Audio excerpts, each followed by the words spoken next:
Popnuus Suid-Afrika. Welkom aan almal by Popnuus Suid-Afrika en uit die ateljee in Newcastle.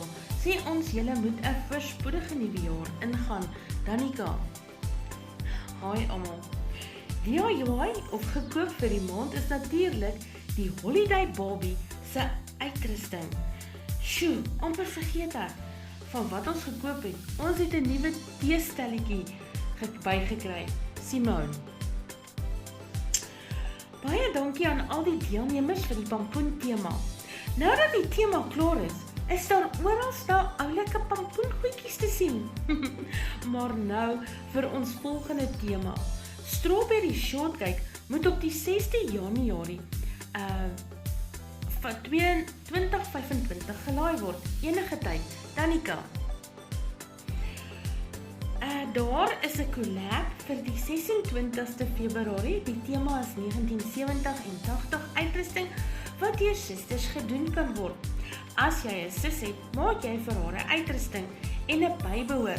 Nou 'n bybehoor is soos 'n hangertjie, 'n hoed of net wat se talente jy het. En stuur dit dan vir haar voor die 26ste. En sy plaas dan jou uitrusting op haar kanaal. Dit is soos 'n happy mail. Simone, wat is ons nuwe tema vir Februarie? Voordat ek vir julle die tema gaan gee, almal is welkom om 'n idee te gee.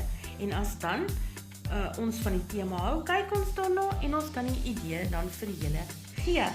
Nou die tema vir Februarie 25 is liefde en movies word gelaai op die 5de Februarie. Danica.